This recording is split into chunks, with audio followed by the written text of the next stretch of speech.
Director of National Intelligence, Tulsi Gabbard, is just days away from exiting the administration. Now, she says she's leaving because her husband is dealing with a serious illness. I wish him well. I wish her well going forward. She went out talking about Tony Fauci, and here are her allegations. On my final day as Director of National Intelligence, I'm releasing never-before-seen communications and documents that expose exactly how Fauci worked with politicized career leadership in the intelligence community to suppress the truth about his actions, the virus's lab leak origins, and his role in directing U.S. funding for this dangerous research that caused immeasurable harm and countless lost lives. Now, I have two problems, okay? One, I believe if they had proof that Tony Fauci had anything to do with COVID-19, they would have put it out, okay? Just like the reason they're spending so much time keeping the Epstein stuff quiet is because they don't want you to see it. If they had it, they would put it out. I feel the same way about Trump and Russia connections. If there was ever anything really there, they would have put it out. If there was anything really super damning about Trump and human trafficking and Epstein, the Democrats would have put it out. You understand what I'm saying? That's number one. Number two, these are very heavy allegations. Did you hear the outgoing DNI say she knows that the virus, COVID-19, came from a lab leak? No. So she doesn't know that. Okay. Did you hear her say that she knows that the research that she believes Tony Fauci lied about led to COVID-19? No, you didn't hear her say that. Is that in any of these documents? No, it isn't. So what are we talking about? What are we talking about here? I don't understand. Let's bring in Michael Knowles, okay? And look, I'm going to have this conversation with Rand Paul also because he also believes this, all right? Michael Knowles is the host of The Michael Knowles Show. Welcome. Thank you for being here, Michael. No, thanks for having me, Chris. Appreciate it. So we want to talk about gain of function and whether his definition was too narrow and self-serving. I'm here for it. You want to talk about whether or not the lab leak should have gotten more attention earlier on and whether or not Tony Fauci should have been more aggressive about that. I'm here for it. But what are we talking about here? Do you believe that Tony Fauci funded something that led to COVID-19? Well, we know for a fact that Tony Fauci, with your and my taxpayer dollars, funded the kind of research at the exact place where COVID-19 started. And we also know for a fact that he lied about it. So this is the real issue here. You bring up to your first point, you say that Fauci might have used in his testimony before the Senate in 2021 a too narrow definition of gain of function. That's putting it very diplomatically. He said emphatically that he did not fund gain of function research at the Wuhan Institute of Virology. He did. He was using a very, very narrow definition from 2019 that is sort of akin to a 24-year-old denying that he's an adult, because by a very, very narrow psychological definition, you could say the brain doesn't fully develop until 25. But Michael, I mean, technically, you can try to say it, but Michael, here's my pushback. I get it. You don't. Here's the difference. If you said it, I'd say that. If I said it, you'd say that. And I think we'd be fair in that criticism. Tony Fauci is a scientist.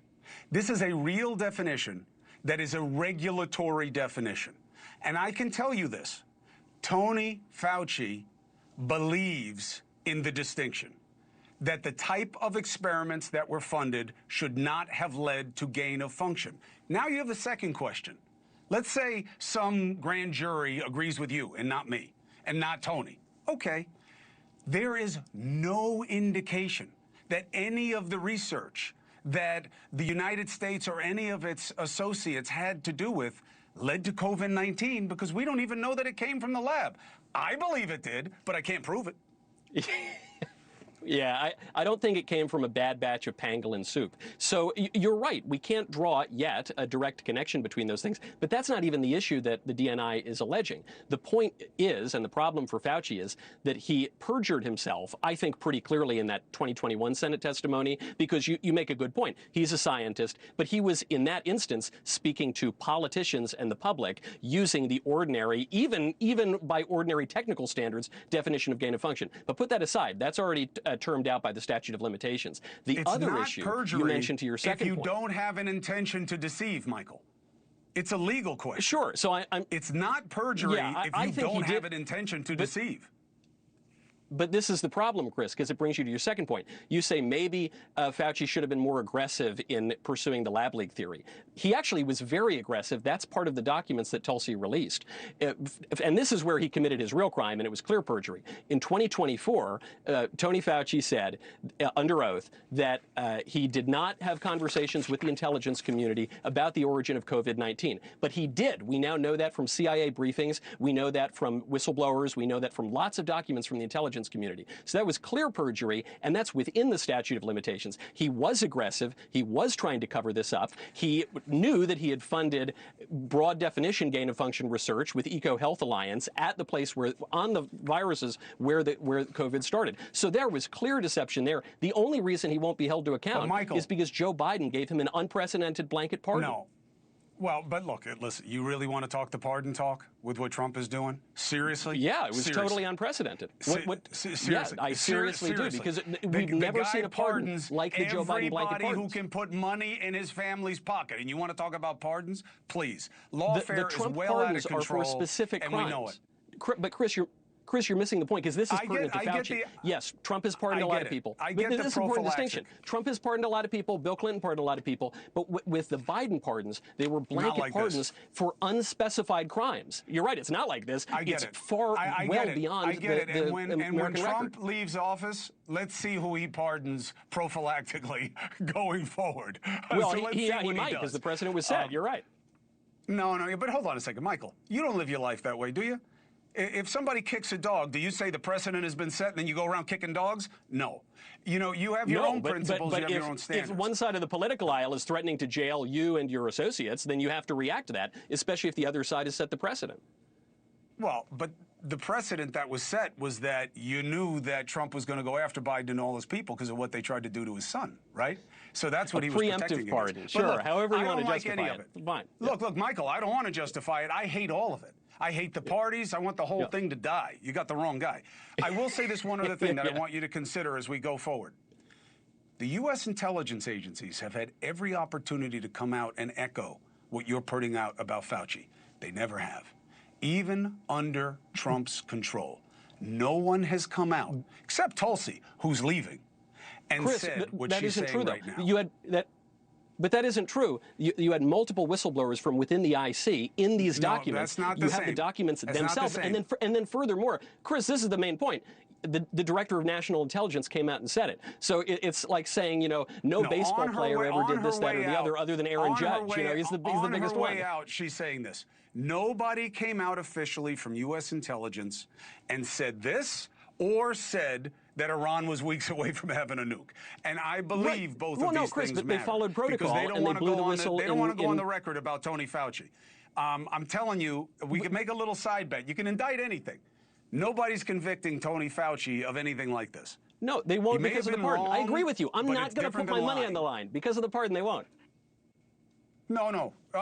Separate and apart from the pardon. I'm saying any satisfactory basis. But let's stay on this. Let's stay on what comes out. You always have an open invitation to discuss it.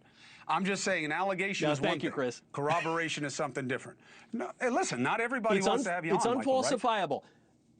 I know. Listen, I'll take any invitation I can get. It's unfalsifiable, but I tell you what, I would put my money down that he would be held guilty for the 2024 perjury. Not the 2021. I agree there's wiggle room. The 2024, they got him dead to rights. Well, they only have him dead to rights if someone from the intelligence community, not a whistleblower, someone comes out and says, yeah, we wanted to say this, but Tony wouldn't let us. Not a whistleblower. No, it's got to be somebody in power the perjury was that he hadn't had the conversations. It's in the CIA memoranda. But a conversation is not he forced them not to do something or make a judgment. He doesn't have any power over the CIA. Right. He doesn't have any power over the U.S. intelligence agencies. He also pressured them, but the perjury was merely about broaching the topic with the intelligence community. I gotta go. They're yelling at me about time. Michael, we'll keep talking about this. I promise you that. Okay? This is just the beginning, not the end. Thank you very much. I'll see you next time. Thank you for watching. Subscribe below and download our NewsNation app right now on your phone, and you will get fact-based, unbiased news for all Americans.